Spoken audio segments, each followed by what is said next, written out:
Good morning students. स्वागत है आप सभी का हमारे चैनल स्टडी विद अभिमान में। तो आज मैं आपके लिए यूपी बोर्ड एग्ज़ाम 2021 के लिए क्लास 10th के लिए ज्योग्राफी की क्लास लेकर आई हूँ। तो अगर अभी तक आपने हमारे चैनल स्टडी विद अभिमान को सब्सक्राइब नहीं किया है तो चैनल को सब्सक्राइब कर लीजिए और बेल आइकन पर क्लिक कर लीजिए ताकि जो भी वीडियो हम अपलोड करें उसका नोटिफिकेशन आप सभी को मिल सके। तो चलिए फिर आज की इस वीडियो को स्टार्ट करते हैं। तो आज की इस वीडियो में आपको पढ़ाने वाली जो आपके ज्योग्राफी का आपका फर्स्ट लेसन है आपका संसाधन एवं विकास यानी रिसोर्स एंड डेवलपमेंट। तो ये आपके ज्योग्राफी का फर्स्ट लेसन है। तो आज से आपका जो है वो ज्योग्राफी की क्लास भी स्टार्ट कर दी जा रही है। इससे पहले आपकी जो हिस्ट्री की क्लास थी वो कम्प्लीटली फिनिश करवा दी गई है।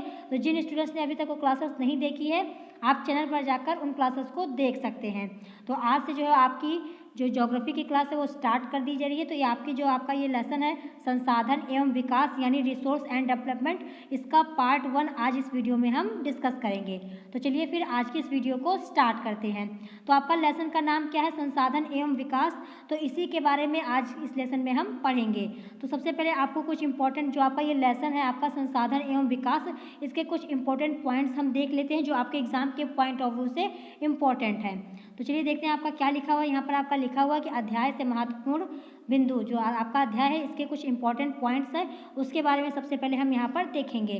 तो आपका यहाँ पर क्या लिखा हुआ है? आपका फर्स्ट पॉइंट आपका यहाँ पर लिखा हुआ है कि संसाधन। तो सबसे पहले आपको संसाधन के बारे में बताया गया है कि आपका संसाधन होता क्या है, रिसोर्स किसे कहा जाता है, इसके बारे में आपको सबसे पहले यहाँ पर बताया गया है। तो आपका यहाँ पर क्या लिखा हुआ है?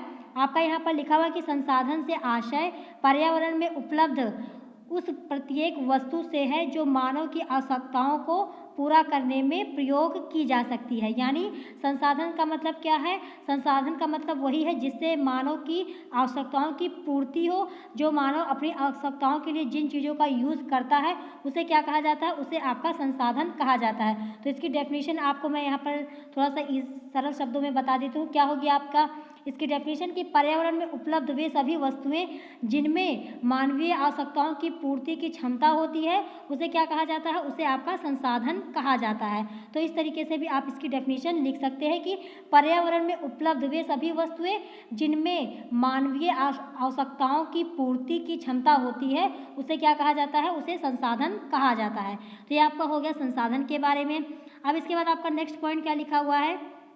नेक्स्ट पॉइंट आपका यहाँ पर लिखा हुआ है कि मानवीय ज्ञान एवं प्रौद्योगिकी में लगातार परिवर्तन होते रहने के कारण संसाधन भी सदैव परिवर्तित होते रहते हैं। यानी जो मानव है उसकी हमेशा जो आवश्यकताएं हैं, जो उसकी ज्ञान है, जो उसका प्रौद्योगिकी क्षेत्र है, वो उसमें हमेशा जो है वो परिवर्तन यानी चेंजेस होते रहते हैं। तो अगर इन सारी चीज़ों में चेंजेस होंगे तो जो हमारे संसाधन है, जो हमारे रिसोर्सेस हैं, उसमें भी जो है वो हमेशा चेंजेस आते रहेंगे। तो यहाँ पर आपका जो संसाधन है उसकी उत्पत्ति, उसको कितने पार्ट में डिवाइड किया गया है, ये सारी चीज़ें आपको यहाँ पर बताई गई हैं। तो क्या लिखा हुआ है आपका यहाँ पर? आपका यहाँ पर लिखा हुआ है नेक्स्ट पॉइंट कि संसाधनों को उनकी उत्पत्ति, समाप्ति, स्वामित्व एवं विकास के स्तर के आधार पर निम्नलिखित भागों में विभक्त किया जा सकता है। यानी जो संसाधन है, संसाधन की जो आपको उसको डिवाइड करना है तो किसके आधार पर यहाँ पर इसको डिवाइड किया जा रहा है? उत्पत्ति के आधार पर, समाप्ति के आधार पर, स्वामित्व के आधार पर और विकास के आधार पर। तो सबसे पहला आपका क्या दिया हुआ यहाँ पर?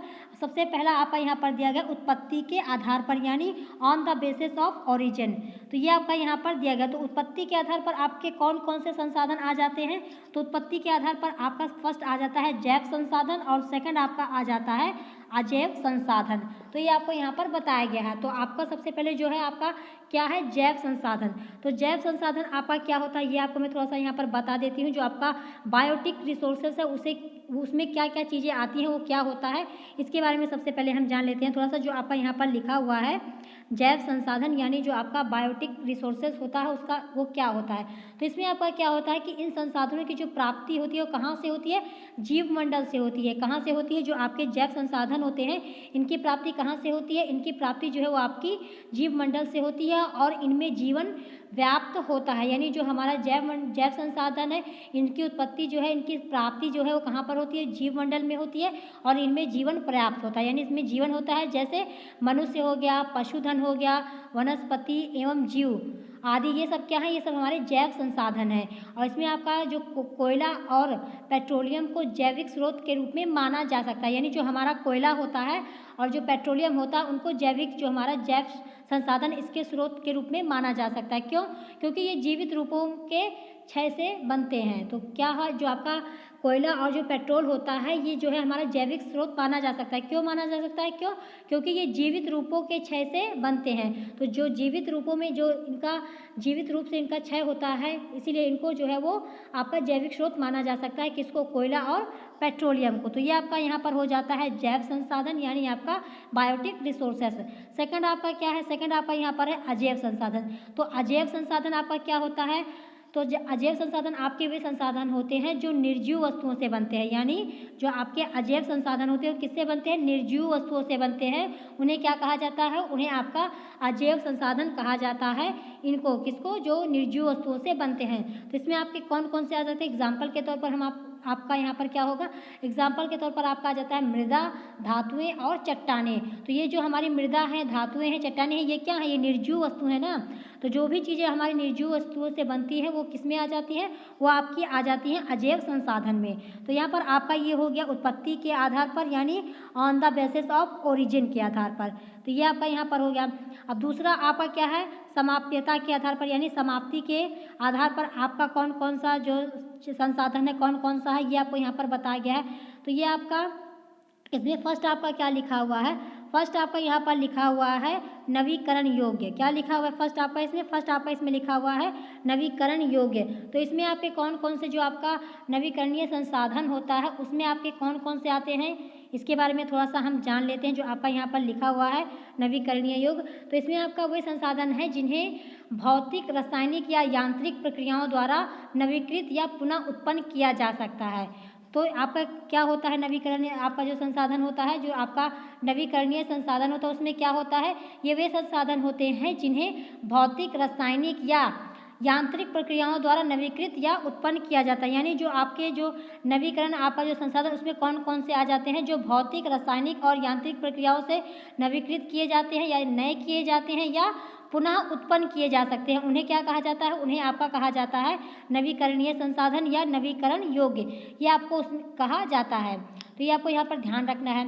तो इसमें आपका क्या होता है? जो आपका नवीकरणीय योग्य होता है इसमें आपके जो चीज़ें होती हैं उनको रासायनिक क्रिया से या भौतिक क्रिया से या यांत्रिक क्रिया से उनको नया किया जाता है या उनको पुनः उत्पन्न किया जाता है। ये आपका आ जाता है नवीकरणीय संसाधन। जैसे आपका कौन कौन सा इसके अंतर्गत आ जाता है? अगर हम बात करें तो इसमें आपका सौर ऊर्जा आ जाती है, पवन ऊर्जा आ जाती है, जल ऊर्जा और वन्यजीव, ये सारी चीज़ें आपकी आ जाती हैं किसमें? नवीकरणीय योग यानी या नवीकरणीय संसाधन के अंतर्गत।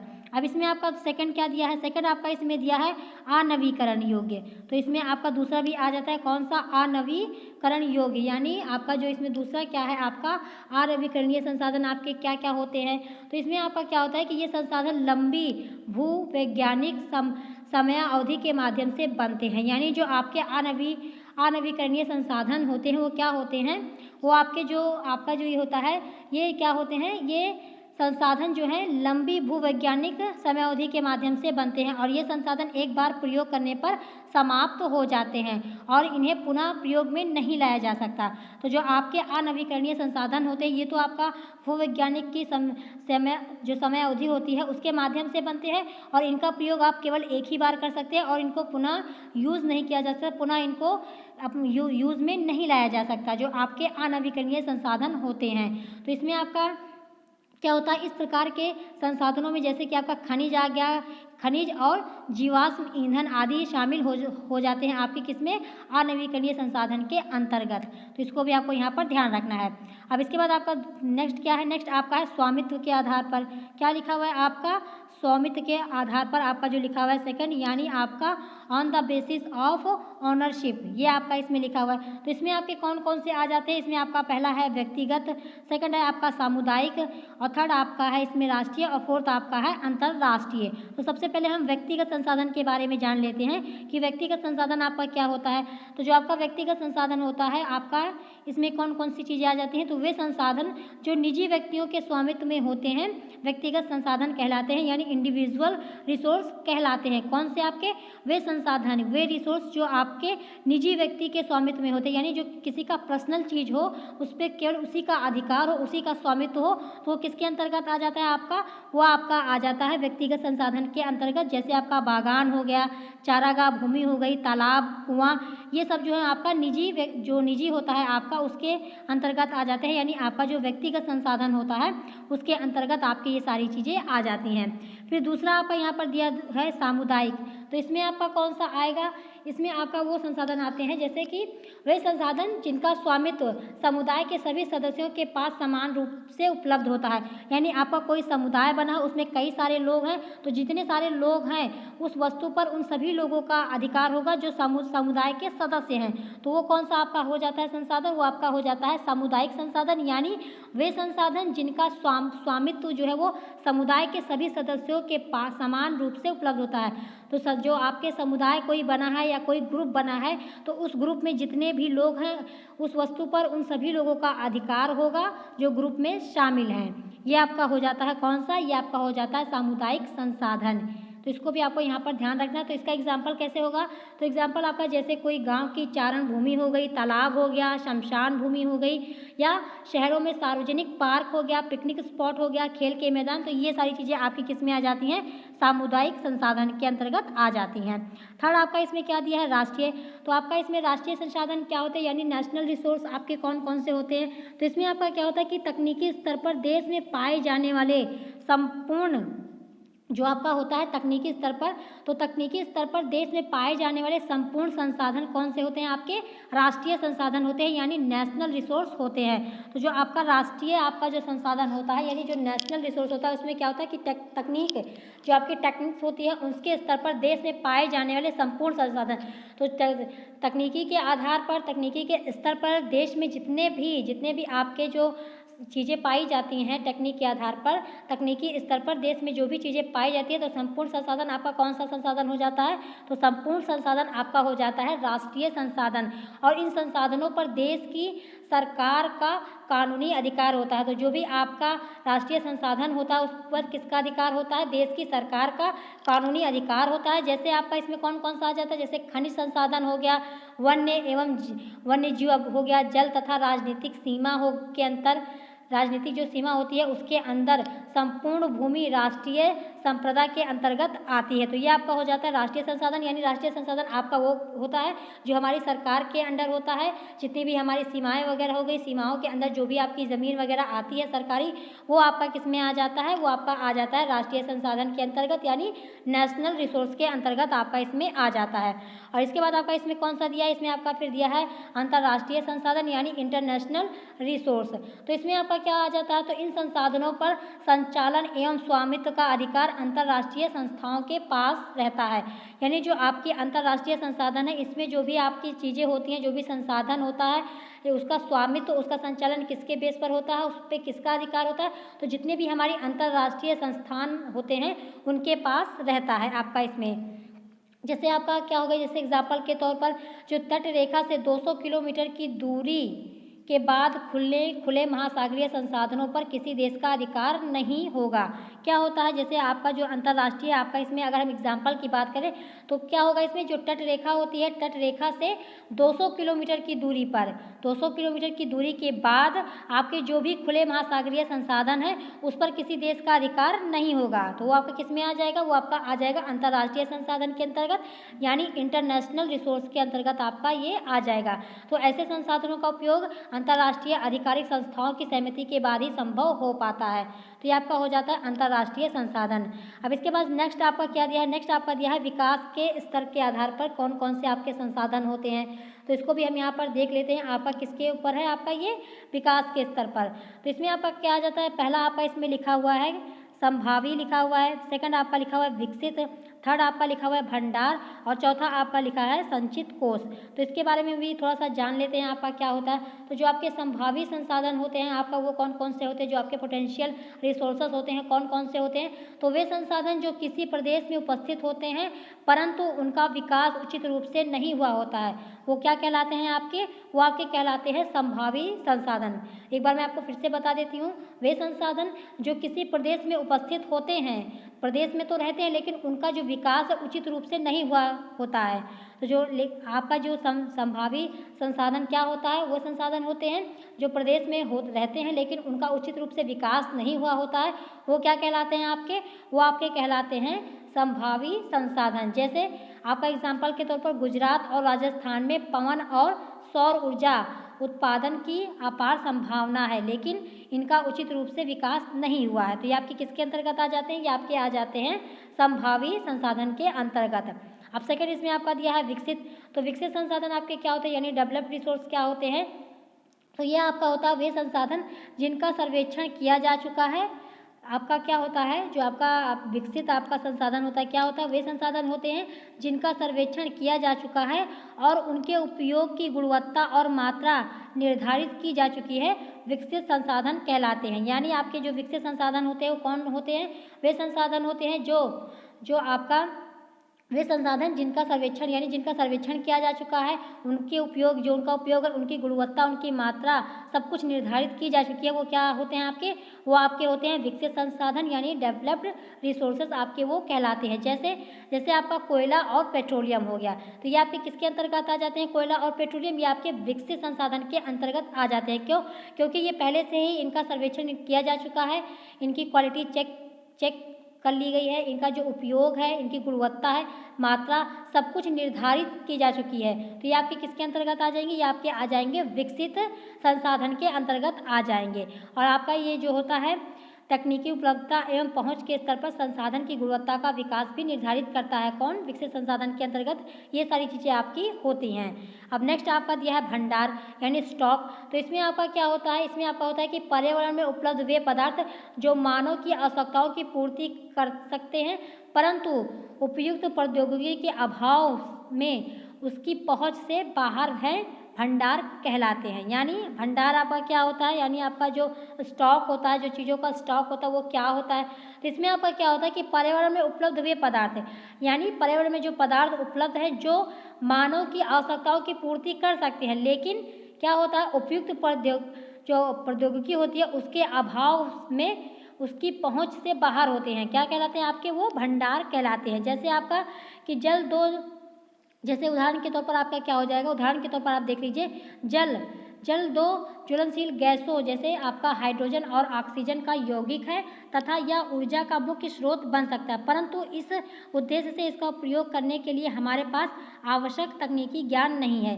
तो ये आपको यहाँ पर इसका एग्जाम्पल भी दिया गया। जो आपका भंडार होता है, जो आपका स्टॉक होता है, इसमें आपका क्या होता है कि वे पदार्थ जो मानव की आवश्यकताओं की पूर्ति कर सकते हैं, पूर्ति तो कर सकते हैं लेकिन इनका जो प्रौद्योगिकी अभाव होता है, इनमें प्रौद्योगिकी का इनका विकास यानी जो टेक्निक होती है इनको यूज़ करने की वो नहीं पता होती, तो उसके अभाव में क्या होता है ये हमारी पहुंच से बाहर हो जाते हैं। तो ये किसके अंतर्गत आ जाते हैं? आप ये स्टॉक के अंतर्गत आ जाते हैं यानी भंडार के अंतर्गत आ जाते हैं। जैसे आपका एग्जाम्पल मैंने आपको बताया, एग्जाम्पल आपका क्या हो जाएगा? यानी जो आपका जैसे आपका यहाँ पर जो आपकी जल है, तो जल दो ज्वलनशील गैसों जैसे कि हाइड्रोजन और ऑक्सीजन का यौगिक होता है तथा यह ऊर्जा का मुख्य स्रोत भी बन सकता है लेकिन इसका उद्देश्य परंतु इस उद्देश्य से इसका प्रयोग नहीं करते। क्यों? क्योंकि इसका यूज़ करने की जो टेक्निक होती है उसका ज्ञान हमें नहीं है। तो ये आपका यहाँ पर आ जाता है भंडार का।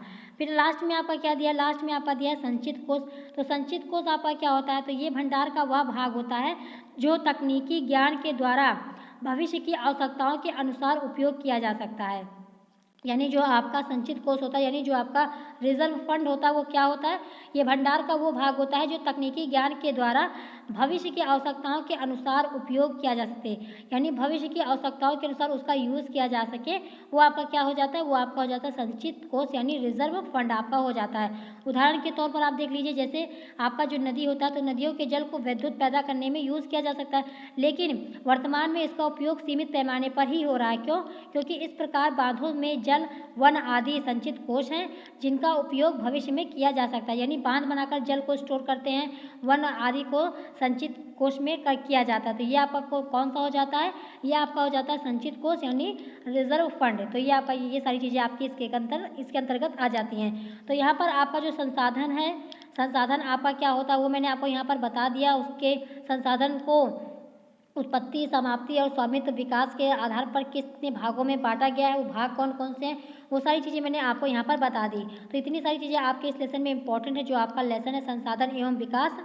अब इसके बाद इसमें आपका नेक्स्ट क्या पॉइंट दिया है, नेक्स्ट आपका यहाँ पर थोड़ा सा पॉइंट दिया है, उसको भी हम यहाँ पर देख लेते हैं। आपका लिखा हुआ है कि मानव ने संसाधनों को प्रकृति की देन समझकर उसका अत्यधिक दोहन किया है, जिससे अनेक समस्याएं पैदा हो गई हैं, जिनमें पर्यावरण प्रदूषण, भूमि निम्नीकरण, भूमंडलीय तापन व ओजोन परत का क्षय आदि मुख्य है। तो ये सारी चीज़ें आप तो जानते होंगे कि मानव संसाधन की जो भी प्रकृति ने जो देन दी है, उसका जो मनुष्य है बहुत ज़्यादा उसका यूज़ किया है और उससे कई समस्याएं उत्पन्न होंगी, जैसे कि पर्यावरण प्रदूषण हो गया। तो अभी देखिए आपका आसपास कितने ज़्यादा इंडस्ट्रियल एरिया डेवलप हो गए हैं, कितनी ज़्यादा फैक्ट्रीज वगैरह लग गई हैं। तो इनसे क्या होता है, इससे हमारा पर्यावरण प्रदूषण होता है। तो हमें टेक्निक तो पता चल गई कि हमें यहाँ किस तरह से फैक्ट्री लगानी है, फैक्ट्री में हमें कौन सी वस्तु बनानी है। तो बहुत तरह तरह की इंडस्ट्री आपके आसपास होंगी छोटी छोटी, तो उनसे जो भी चीज़ें बनती हैं तो उनसे हमारा पर्यावरण भी प्रदूषित होता है। हमें टेक्निक का तो पता चल गया, लेकिन उनसे कई सारी समस्याएं भी उत्पन्न होती हैं हमारे पर्यावरण के लिए। तो जैसे आपका पर्यावरण प्रदूषण हो गया, भूमि जो है, क्योंकि केमिकल वगैरह जो हैं फैक्ट्रियों से निकलते हैं, वो हमारे वातावरण को दूषित करते हैं। जो केमिकल का कचरा वगैरह होता है वो हमारी जो मिट्टी होती है, जो भूमि होती है, तो उसके लेवल को वो कम कर देते हैं और भूमंडलीय तापन भी हो जाता है, और इसी के साथ साथ जो ओजोन परत है उसका भी क्षय हो रहा है। तो ये सब जो संसाधन है उनका यूज़ तो है, लेकिन उनसे कई समस्याएं भी उत्पन्न होती हैं, ये आपको यहाँ पर बताया गया है। नेक्स्ट पॉइंट आपका क्या लिखा हुआ है, नेक्स्ट आपका इसमें लिखा हुआ है कि विश्व स्तर पर उभरते पर्यावरण संरक्षण एवं सामाजिक आर्थिक विकास की समस्याओं का समाधान खोजने के लिए जून 1992 में ब्राज़ील के रियो डी जेनेरो नामक शहर में प्रथम अंतर्राष्ट्रीय पृथ्वी सम्मेलन का आयोजन किया गया, जिसमें 100 से अधिक देशों के राष्ट्रध्वजों ने हिस्सा लिया था। तो 100 से अधिक देशों के जो राष्ट्र अध्यक्ष थे उन्होंने इसमें हिस्सा लिया था। तो जो ये आपका पॉइंट है ये बहुत ही इंपॉर्टेंट है, क्योंकि इससे आपके एग्जाम में क्वेश्चन बनते हैं। जैसे आपका यहाँ पर क्वेश्चन ये भी बन सकता है कि जो आपका प्रथम सम्मेलन है, प्रथम अंतर्राष्ट्रीय पृथ्वी सम्मेलन कब आयोजित किया गया, कहाँ आयोजित किया गया, सन आपसे पूछा जा सकता है। तो देखिए आपका यहाँ पर लिखा हुआ है ना कि विश्व स्तर पर उभरते पर्यावरण संरक्षण एवं सामाजिक आर्थिक विकास की समस्याओं का समाधान खोजने के लिए क्या हुआ, जून 1992। तो ये आपकी जो आपका ये सन लिखा हुआ है ये बहुत ही इंपॉर्टेंट है। क्या लिखा हुआ है कि जून 1992 में ब्राज़ील के कहाँ पर, ब्राज़ील के रियो डी जेनेरो नामक शहर में प्रथम अंतर्राष्ट्रीय पृथ्वी सम्मेलन का आयोजन किया गया। और इसमें जो प्रथम सम्मेलन आपका हुआ था उसमें कितने देशों के राष्ट्र अध्यक्षों ने भाग लिया था, 100 से अधिक। तो ये भी आपका इंपॉर्टेंट पॉइंट है, 100 से अधिक देशों के राष्ट्र अध्यक्षों ने इसमें हिस्सा लिया था। तो ये आपका जो पॉइंट है बहुत ही इंपॉर्टेंट है, इसको आप अच्छे से पढ़ लीजिएगा, क्योंकि इसमें से आपका जो क्वेश्चन है वो बनता है। फिर इसके बाद क्या दिया है, नेक्स्ट पॉइंट आपका दिया है कि संसाधनों के विवेकपूर्ण उपयोग के लिए उसका उचित नियोजन आवश्यक है। तो ये आपका बहुत ही जाहिर सी बात है, अगर कोई भी संसाधन हम यूज़ कर रहे हैं तो उसको हमें विवेकपूर्ण उपयोग करना चाहिए उसका, ताकि उसका उचित नियोजन जो है वो हो सके और उसका जो सही तरीके से सही मायने में उसका यूज है वो हो सके। तो ये आपको यहाँ पर बताया गया है। फिर इसके बाद आपका लिखा हुआ है नेक्स्ट पॉइंट आपका लिखा हुआ है कि एक लंबे समय तक निरंतर भूमि संरक्षण एवं प्रबंध की अवहेलना तथा निरंतर भू उपयोग के कारण भू संसाधनों का निम्नीकरण हो रहा है, जो एक गंभीर समस्या है। तो आपको यहाँ पर क्या बताया कि जैसे कि हमारा जो भूमि संरक्षण है तो लगातार बहुत सारी चीज़ें यूज़ हो रही हैं, तो उससे क्या होता है, तो जो भूमि संसाधन होते हैं, जो भू संसाधन, उनका जो है वो निम्नीकरण हो रहा है, यानी जो उनकी गुणवत्ता है, जो उनकी क्वालिटी है, उसमें थोड़ी सी कमी आती जा रही है। तो ये भी हमारी एक गंभीर समस्या है आपका, ये आपको यहाँ पर बताया गया। फिर नेक्स्ट आपका क्या लिखा हुआ है कि मनुष्य की समस्त मूल आवश्यकताओं का आधार क्या है, मृदा संसाधन है, यानी मृदा खनिज व जैव पदार्थों का प्राकृतिक सम्मिश्रण है। यानी जो मनुष्य की समस्त मूल आवश्यकताएं होती हैं उसका आधार क्या है, मृदा है। क्यों मृदा है, क्योंकि मृदा से ही हमें सारी चीज़ें मिलती हैं। मृदा से ही क्या होता है, जो हमारा अनाज होता है, जो भोजन होता है वो पैदा होता है। तो जो भोजन है, जो अनाज, वो हमारी मूल आवश्यकताओं में शामिल है। जब हमें भोजन ही नहीं मिलेगा तो इंसान जिंदा कैसे रहेगा। तो जो आपका जो समस्त जो समस्याएं हैं मनुष्य का जो समस्त आपकी मूल आवश्यकताएं हैं उसका आधार क्या माना गया, उसका आधार जो है वो मृदा संसाधन ही माना गया है। तो इसका जो मृदा होती है, मृदा जो है वो खनिज और जैव पदार्थों का प्राकृतिक सम्मिश्रण है। तो ये आपका यहाँ पर बताया गया आपको। फिर इसके बाद क्या लिखा हुआ है, नेक्स्ट आपका इसमें लिखा हुआ है कि मृदा अपरदन मृदा की विकट समस्या है। तो जो मृदा का अपरदन हो रहा है तो वो क्या है, मृदा की विकट समस्या है। इससे क्या होती है, मृदा की जो उर्वरा शक्ति है उसका जो है वो निरंतर उसका ह्रास हो रहा है। यानी जो मृदा अपरदन होता है, मृदा का कटाव हो जाता है, जो मिट्टी है उसकी क्वालिटी यहाँ पर खराब हो जा रही है। तो इससे ये क्या है, मृदा की एक विकट समस्या है। और इससे क्या होता है, जो मृदा है उसकी जो उर्वरा शक्ति है यानी जो उसका उपजाऊपन है वो सारा जो है निरंतर उसका ह्रास हो रहा है, यानी उसका निरंतर उसकी हानि हो रही है। तो ये भी हमारी एक गंभीर समस्या बनती चली जा रही है, ये आपको यहाँ पर बताया गया। फिर नेक्स्ट क्या लिखा हुआ है कि मृदा के संरक्षण हेतु कई उपाय किए जा सकते हैं, जिनमें समोच्च रेखीय जुताई, पट्टीनुमा कृषि, सीढ़ीदार कृषि आदि प्रमुख हैं। तो ये सारी चीज़ें आपको यहाँ पर बताई गई हैं, जिससे हम मृदा का जो अपरदन है, जो उसका कटाव है, उसको हम यहाँ पर रोक सकते हैं। फिर लास्ट में आपका क्या लिखा हुआ है, लास्ट पॉइंट आपका यहाँ पर लिखा हुआ है कि मृदा की पुनर्स्थापना के लिए लोगों द्वारा इसका प्रबंध आवश्यक है। तो यानी जो पर्यावरण है उसको फिर से स्थापित करने के लिए, फिर से उसको पहले जैसा बनाने के लिए क्या करना होगा, लोगों द्वारा इसका प्रबंध आवश्यक है। यानी लोगों द्वारा जो भी प्रबंध बनाए जाएँ, जो भी नियम कानून बनाए जाए, उसको सभी लोग फॉलो करें।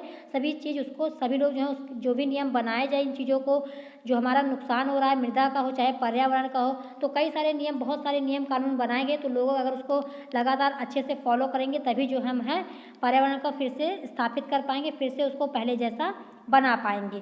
ये आपको यहाँ पर बताया गया है। तो यहाँ पर जो आपका लेसन, जो भी इसके इंपॉर्टेंट टॉपिक थे, मैंने आपको यहाँ पर बता दिए हैं।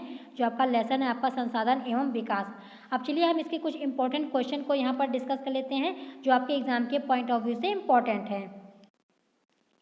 तो चलिए हम जो आपका ये लेसन है आपका रिसोर्स एंड डेवलपमेंट यानी संसाधन एवं विकास, तो इसके हम कुछ इंपॉर्टेंट जो आपके बहुविकल्पीय यानी जो मल्टीपल क्वेश्चन है वो यहाँ पर हम देख लेते हैं। तो जो अभी जितने भी टॉपिक मैंने आपको पढ़ाए, ये सारे क्वेश्चन उन्हीं में से पूछे गए हैं।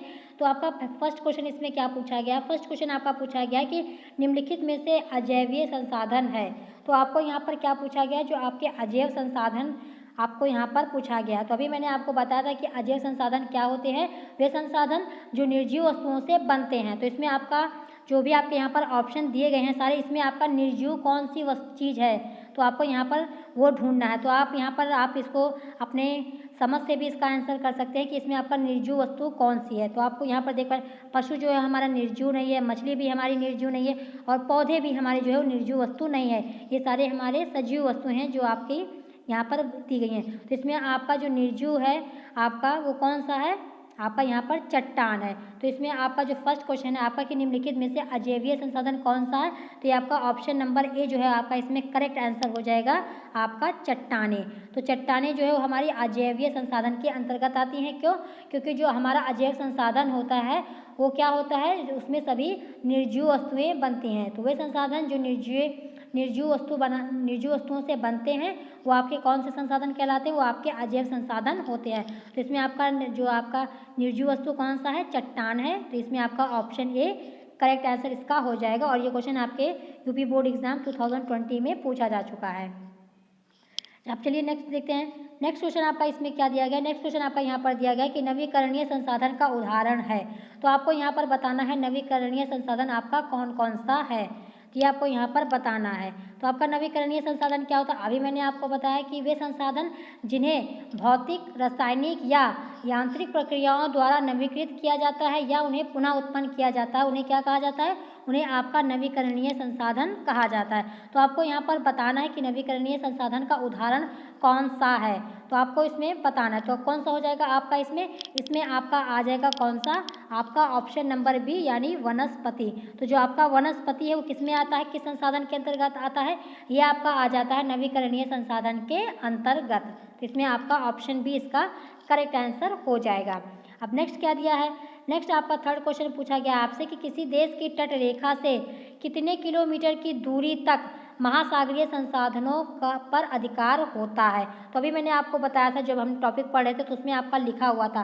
तो इसमें आपका कौन सा क्वेश्चन आपका इसमें कौन सा ऑप्शन आपका इसमें करेक्ट हो जाएगा, जो आपका क्वेश्चन नंबर आपका 3 है, इसमें आपका कौन सा आंसर आपका करेक्ट होगा, कौन सा ऑप्शन, तो इसमें आपका जो है वो ऑप्शन नंबर डी यानी 200 किलोमीटर। तो अभी मैंने आपको बताया था ना, तो ये देखिए आप जो भी टॉपिक मैंने आपको पढ़ाए हैं अभी उन्हीं में से आपके ये सारे क्वेश्चन बने हुए हैं। तो आपसे क्या पूछा गया कि किसी देश की तट रेखा से कितने किलोमीटर की दूरी तक महासागरीय संसाधनों का अधिकार होता है, तो कितने किलोमीटर की, 200 किलोमीटर की दूरी तक। तो ये आपका इसमें ऑप्शन डी इसका करेक्ट आंसर हो जाएगा। अब चलिए नेक्स्ट देखते हैं क्वेश्चन नंबर 4। क्वेश्चन नंबर 4 आपसे क्या पूछा गया कि सतत पोषणीय विकास की अवधारणा संयुक्त राष्ट्र पर्यावरण और विकास सम्मेलन में कब अपनाई गई, ये आपसे यहाँ पर पूछा गया है। तो इसमें आपका कौन सा ऑप्शन करेक्ट हो जाएगा, इसमें आपका ऑप्शन करेक्ट हो जाएगा आपका ऑप्शन नंबर ए यानी वर्ष 1992, यानी आपका जो लिखा हुआ है वर्ष 1992, इसमें ये आपका करेक्ट आंसर हो जाएगा। तो ये भी टॉपिक अभी मैंने आपको पढ़ाया था जो आपका ब्राज़ील के शहर में हुआ था, वही आपको यहाँ पर क्वेश्चन यहाँ पर आपसे पूछा गया है। तो जो आपका सतत पोषणीय विकास की जो अभिप्राय क्या होता है इसका, तो जो आपका सतत पोषणीय आर्थिक विकास से अभिप्राय है कि ऐसे विकास से है जिससे पर्यावरण को क्षति ना पहुँचे, यानी जो आपका सतत पोषणीय विकास है इसका मतलब क्या है, इसका मतलब यह है कि ऐसा पर्यावरण हो, ऐसा विकास हो, ऐसी चीज़ें वहाँ पर अपनाई जाएं जिससे क्या हो कि पर्यावरण में क्षति ना हो, यानी पर्यावरण को नुकसान बिल्कुल भी ना पहुँचे। तो यहाँ पर यही इसीलिए जो है वो सतत पोषणीय विकास की अवधारणा जो है वो संयुक्त राष्ट्र पर्यावरण के द्वारा की गई थी। तो ये आपको यहाँ पर बताया गया है। तो इसमें आपका क्या होता है, अगर हम दूसरे शब्दों में बात करें तो क्या हो जाएगा कि संसाधनों का उपयोग इस प्रकार हो कि हमारी आवश्यकताओं के साथ साथ आने वाली पीढ़ियों को भी उनसे लाभ पहुँचे। इसीलिए जो है वो सतत पोषणीय आर्थिक विकास का यहाँ पर जो है वो इसका सम्मेलन किया गया था। इसका कब किया गया था, इसका सम्मेलन, विकास सम्मेलन, ये आपका किया गया था वर्ष 1992 में। कब किया गया था आपका, वर्ष 1992 में ये किया गया था। तो सतत पोषणीय विकास की सर्वप्रथम जो अवधारणा है वो आपकी कब हुई थी, अभी मैंने आपको पढ़ाया था ना कि जून 1992 में कहाँ पर हुई थी, ब्राज़ील के शहर रियो डी जेनेरियो में। ये तो भी मैंने जब आपको टॉपिक पॉइंट आपको पढ़ाया था तो मैंने आपको बताया था ना कि आपका ये पॉइंट जो है इंपॉर्टेंट है, इससे आपके क्वेश्चन बनते हैं। तो देखिए आपका उसी पॉइंट से आपका यहाँ पर ये क्वेश्चन बना है। तो जो आपका सतत पोषणीय विकास की सर्वप्रथम जो अवधारणा है वो कब हुई थी, जून 1992 में ब्राज़ील के शहर रियो डी जेनेरियो में संयुक्त राष्ट्र पर्यावरण और विकास सम्मेलन, यानी जो आपका यहाँ पर लिखा हुआ है UNCED, तो इसका फुल फॉर्म आपका क्या होता है, जो आपका यहाँ पर लिखा हुआ है UNCD, तो इसका फुल फॉर्म आपका होता है United nation conference on environment development, ये आपका इसका फुल फॉर्म होता है। तो इसके फुल फॉर्म को भी आप यहाँ पर याद कर लीजिएगा, क्या होता है, United Nations conference on environment development. तो इसके फुल फॉर्म को भी आप यहाँ पर लिख लीजिएगा, इसीलिए मैंने आपको यहाँ पर अच्छे से डिटेल में बता दिया।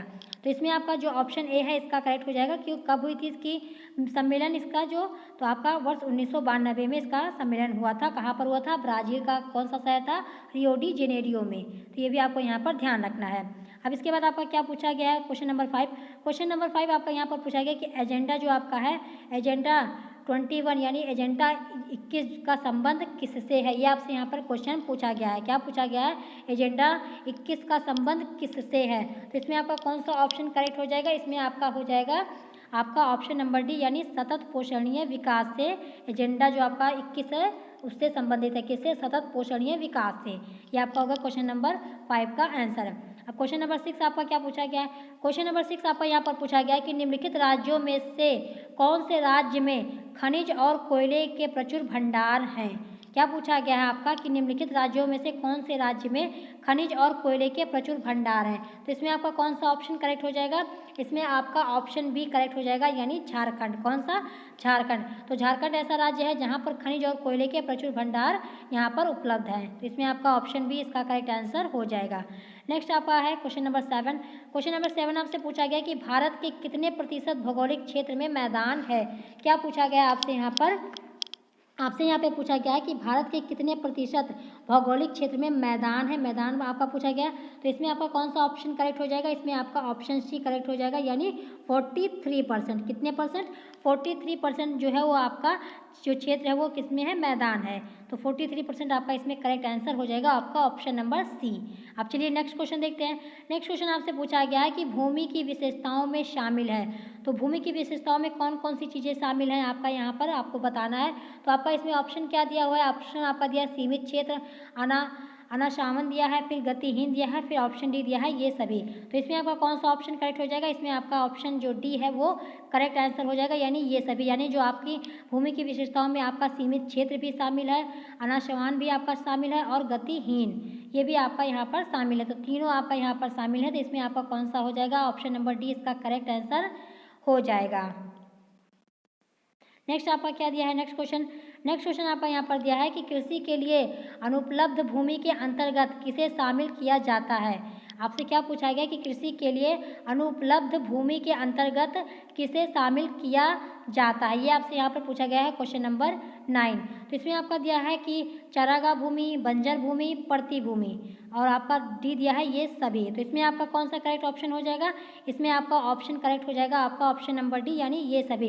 यानी कृषि के लिए जो अनुपलब्ध भूमि के अंतर्गत किसे शामिल किया जा सकता है, तो अनुपलब्ध भूमि कौन कौन सी आ जाती है आपकी? चारागाह भूमि आ जाती है, बंजर भूमि आ जाती है और पड़ती भूमि आ जाती है। तो आपका इसमें आपका कौन सा ऑप्शन करेक्ट हो जाएगा? आपका इसमें ऑप्शन नंबर डी करेक्ट हो जाएगा, यानी ये सभी। नेक्स्ट क्वेश्चन आपका क्या पूछा गया है? नेक्स्ट क्वेश्चन आपसे यहाँ पे पूछा गया कि भारत में शुद्ध बोए गए क्षेत्र का प्रतिशत निम्नलिखित राज्यों में से किसमें अधिकतम है। क्या पूछा गया है कि भारत में शुद्ध बोए गए क्षेत्र का प्रतिशत निम्नलिखित राज्यों में से किसमें सबसे अधिक है, ये आपसे यहाँ पे क्वेश्चन पूछा गया है। तो इसमें आपका कौन सा ऑप्शन करेक्ट हो जाएगा? इसमें आपका ऑप्शन नंबर सी यानी पंजाब इसका करेक्ट आंसर हो जाएगा। चलिए नेक्स्ट क्वेश्चन देख लेते हैं। नेक्स्ट क्वेश्चन आपसे क्या पूछा गया है? नेक्स्ट आपसे यहाँ पे पूछा गया है कि भारत में किस प्राकृतिक शक्तियों से भूमि निम्नीकरण सबसे अधिक होता है। तो जो आपका भारत की किस प्राकृतिक शक्तियों से, कौन सी ऐसी प्राकृतिक शक्ति है जिससे जो भूमि का निम्नीकरण है, यानी जो भूमि का जो उसमें खराबी हो रही है उसमें सबसे अधिक कौन सा होता है। तो ये आपको बताया गया कौन सा ऐसा प्राकृतिक शक्ति है। तो इसमें आपका कौन सा ऑप्शन करेक्ट हो जाएगा? इसमें आपका ऑप्शन करेक्ट हो जाएगा आपका ऑप्शन नंबर ए यानी जल। तो जल जो है आपका प्राकृतिक शक्ति है, क्योंकि जल उसको उत्पन्न, ये तो प्राकृतिक देन है हमारी जो आपका जल है। तो इससे जो है वो सबसे ज़्यादा जो है भूमि का निम्नीकरण होता है। कौन सा आपका ऑप्शन हो जाएगा इसमें करेक्ट? जल, यानी आपका ऑप्शन नंबर ए इसका करेक्ट आंसर हो जाएगा। अब चलिए नेक्स्ट क्वेश्चन देखते हैं। नेक्स्ट क्वेश्चन आपका पूछा गया है निम्न में से कौन प्राकृतिक उपहार है। तो इसमें आपका कौन सा प्राकृतिक उपहार है, आप इसका आंसर किस तरीके से कर सकते हैं। इसमें आपसे पूछा गया कि प्राकृतिक उपहार कौन सा है। तो इसमें आप खुद ही सोचिए आपका इसमें कौन सा प्राकृतिक उपहार हो सकता है। तो इसमें आपका कौन सा ऑप्शन करेक्ट हो जाएगा? आपका ये ऑप्शन नंबर सी यानी भूमि। भूमि जो है वो हमारी प्राकृतिक देन है। संगठन वगैरह इंसान बनाते हैं, पूंजी भी, श्रम भी लोग करते हैं। तो ये सब हमारे जो है वो प्राकृतिक उपहार नहीं है। इसमें हमारा प्राकृतिक उपहार कौन सा हो जाएगा? इसमें हमारा प्राकृतिक उपहार हो जाएगा भूमि, यानी जो हमें प्रकृति से उपहार स्वरूप मिला है, क्या है हमारा? भूमि मिली है हमें। तो इसमें आपका ऑप्शन सी इसका करेक्ट आंसर हो जाएगा। और ये क्वेश्चन देखिए आपके यूपी बोर्ड एग्जाम 2018 में पूछा भी गया है। अब चलिए अगला देखते हैं। अगला आपसे क्या पूछा गया कि भारत में वन भूमि का प्रतिशत कितना है। अब आपसे यहाँ पर जो भारत है, भारत में वन भूमि जो हमारी जंगल है, जो वन भूमि है वो कितने प्रतिशत है, ये आपसे यहाँ पर पूछा गया आपका क्वेश्चन नंबर 13। तो इसमें आपका कौन सा ऑप्शन करेक्ट हो जाएगा? इसमें आपका ऑप्शन नंबर सी करेक्ट हो जाएगा, यानी कितना? 21.4%। ये आपका इसमें करेक्ट आंसर हो जाएगा। और ये भी क्वेश्चन देखिए आपके यूपी बोर्ड एग्जाम 2012 में पूछा गया है। नेक्स्ट क्वेश्चन देखते हैं। नेक्स्ट क्वेश्चन आपका क्या पूछा गया है? नेक्स्ट आपका यहाँ पर पूछा गया कि जलोढ़ मृदा, जो जलोढ़ मृदा होती है वो पाई जाती है। तो जो आपकी जलोढ़ मृदा होती है वो कहाँ पर पाई जाती है, किस क्षेत्र में पाई जाती है, ये क्वेश्चन आपसे यहाँ पर पूछा गया है। तो जो आपकी जलोढ़ मिट्टी होती है वो किस क्षेत्र में पाई जाती है आपकी? ये आपकी पाई जाती है जो आपका मैदानी क्षेत्र होता है। कहाँ पर? मैदानी क्षेत्रों में आपकी जलोढ़ मिट्टी पाई जाती है। तो जो आपका क्वेश्चन नंबर 14 है इसका कौन सा ऑप्शन करेक्ट हो जाएगा? इसमें आपका ऑप्शन नंबर बी करेक्ट हो जाएगा, मैदानी क्षेत्र। और ये भी आपका क्वेश्चन आपके यूपी बोर्ड एग्जाम 2012 में पूछा गया है। अब नेक्स्ट क्वेश्चन है आपका। नेक्स्ट क्वेश्चन आपसे क्या पूछा गया कि लाल पीली मिट्टी पाई जाती है। तो जो आपकी लाल पीली मिट्टी होती है ये कहाँ पर पाई जाती है, किस क्षेत्र में पाई जाती है? तो जो लाल पीली मिट्टी होती है आपके मालवा प्रदेश में पाई जाती है। कहाँ पर पाई जाती है लाल पीली मिट्टी? तो जो लाल पीली मिट्टी होती है वो आपकी कहाँ पाई जाती है? ये आपकी पाई जाती है ऑप्शन नंबर बी यानी मालवा प्रदेश में पाई जाती है। अब चलिए नेक्स्ट देखते हैं। नेक्स्ट क्वेश्चन आपसे क्या पूछा है कि भारत की सर्वाधिक उपजाऊ मृदा कौन सी है। तो आपको यहाँ पर बताना है कि जो भारत की सर्वाधिक उपजाऊ मृदा यानी सबसे उपजाऊ जो मिट्टी है वो कौन सी मिट्टी है भारत की। तो आपका इसमें कौन सा ऑप्शन करेक्ट हो जाएगा? इसमें आपका ऑप्शन करेक्ट हो जाएगा जलोढ़ मिट्टी यानी जलोढ़ मृदा। तो जो जलोढ़ मृदा है वो भारत की सर्वाधिक उपजाऊ मृदा है। तो इसमें आपका ऑप्शन ए इसका करेक्ट आंसर हो जाएगा आपका जलोढ़ मृदा। और देखिए ये आपका क्वेश्चन आपके यूपी बोर्ड एग्जाम 2016 में पूछा भी गया है। अब चलिए नेक्स्ट देखते हैं नेक्स्ट क्वेश्चन। नेक्स्ट क्वेश्चन आपका पूछा गया कि जलोढ़ मृदा का निर्माण होता है। क्या पूछा गया है कि जलोढ़ जो मृदा होती है उसका निर्माण कैसे होता है। तो ये आपको यहाँ पर बताना है। तो इसमें आपका कौन सा करेक्ट आंसर हो जाएगा, इसमें आपका जो ऑप्शन नंबर डी है यानी नदियों से। तो जो जलोढ़ मिट्टी होती है उसका निर्माण किससे होता है, उसका निर्माण नदियों से होता है। तो इसमें आपका ऑप्शन डी जो है इसका करेक्ट आंसर हो जाएगा। और ये भी क्वेश्चन आपके यूपी बोर्ड एग्जाम 2016 और 2014 में पूछा जा चुका है। तो एग्जाम के पॉइंट ऑफ व्यू से आपका ये क्वेश्चन इंपॉर्टेंट है। अब चलिए नेक्स्ट देखते हैं नेक्स्ट क्वेश्चन। नेक्स्ट क्वेश्चन आपका पूछा गया है कि काली मृदा का निर्माण होता है। तो आपसे यहाँ पे पूछा गया कि जो काली मिट्टी होती है उसका निर्माण कैसे होता है। तो आपका इसमें कौन सा ऑप्शन करेक्ट हो जाएगा, इसमें आपका ऑप्शन नंबर सी करेक्ट हो जाएगा, ज्वालामुखी विस्फोट से। तो जो काली मिट्टी होती है तो ज्वालामुखी में आपका आग का लावा होता है वो निकलता है। तो जब धीरे धीरे ठंडा होता है तो काला हो जाता है। तो जो काली उसी से क्या बनती है, उसी से हमारी जो है काली मिट्टी बनती है। तो जो काली मृदा है उसका निर्माण किससे होता है, उसका निर्माण आपका होता है ज्वालामुखी विस्फोट से। तो ये भी क्वेश्चन आपका इंपॉर्टेंट है, आपके यूपी बोर्ड एग्जाम 2017 में पूछा गया है। अब नेक्स्ट क्वेश्चन चलिए देखते हैं। नेक्स्ट क्वेश्चन आपका क्या है। नेक्स्ट क्वेश्चन आपसे पूछा गया कि निम्नलिखित में से कौन सी मृदा कपास उत्पादन के लिए सर्वाधिक उपयुक्त है। ये क्वेश्चन आपका पूछा गया और ये क्वेश्चन आपके एग्जाम के पॉइंट ऑफ व्यू से इंपॉर्टेंट है। आप यहाँ पर देखिए आपका ये जो क्वेश्चन है कितनी बार पूछा जा चुका है। आपका 2012 में, 13 में, 14 में, 15 में और 2017 में पूछा गया है। तो आपका इसका ऑप्शन कौन सा करेक्ट हो जाएगा, इसमें आपका ऑप्शन जो है वो आपका करेक्ट हो जाएगा काली मिट्टी यानी काली मृदा। तो जो आपकी कपास की उत्पादन के लिए जो कपास का उत्पादन होता है उसके लिए कौन सी मिट्टी सबसे ज़्यादा उपयुक्त होती है, वो होती है आपकी काली मिट्टी यानी आपकी जो है काली मृदा। यह आपका इसमें ऑप्शन नंबर सी करेक्ट हो जाएगा आपका इस क्वेश्चन का आंसर। अब चलिए आज का लास्ट क्वेश्चन देखते हैं। आज का लास्ट क्वेश्चन आपका क्या है कि निम्नलिखित में से कौन सी मृदा चाय की खेती के लिए उपयुक्त है। तो आपको यहाँ पर बताना है कि कौन सी मृदा जो है, कौन सी मिट्टी चाय की खेती के लिए उपयुक्त होती है। और ये क्वेश्चन आपके यूपी बोर्ड एग्जाम देखिए 2011, 2017 और 2019 में पूछा भी गया है। तो आपका इसमें कौन सा ऑप्शन आपका करेक्ट हो जाएगा, इसमें आपका ऑप्शन नंबर ए करेक्ट हो जाएगा यानी पर्वतीय मिट्टी। तो जो पर्वतीय मृदा होती है वो चाय की खेती के लिए सबसे उपयुक्त मिट्टी मानी जाती है। तो इसमें आपका ऑप्शन ए इसका करेक्ट आंसर हो जाएगा। तो यहाँ पर आज की इस वीडियो में जो आपका ये लेसन है आपका जो ये लेसन है संसाधन एवं विकास, तो इसके कुछ इंपॉर्टेंट टॉपिक मैंने आपको यहाँ पर बता दिए, इसकी आपके मल्टीपल क्वेश्चन बता दिए। तो नेक्स्ट वीडियो में हम इसके आगे के क्वेश्चन को यहाँ पर डिस्कस करेंगे, जो भी आपके क्वेश्चन होंगे वो वहाँ पर हम डिस्कस करेंगे। तो अगर आज की इस वीडियो में आपको कोई चीज़ ना समझ में आई हो या आपका कोई क्वेश्चन हो तो आप कमेंट सेक्शन में पूछ सकते हैं। और अगर आज की वीडियो आप सबको पसंद आई हो तो वीडियो को लाइक करना, शेयर करना और हमारे चैनल स्टडी विद अभिमान को सब्सक्राइब करना मत भूलिएगा। तो आज की वीडियो में इतना ही। Thanks for watching.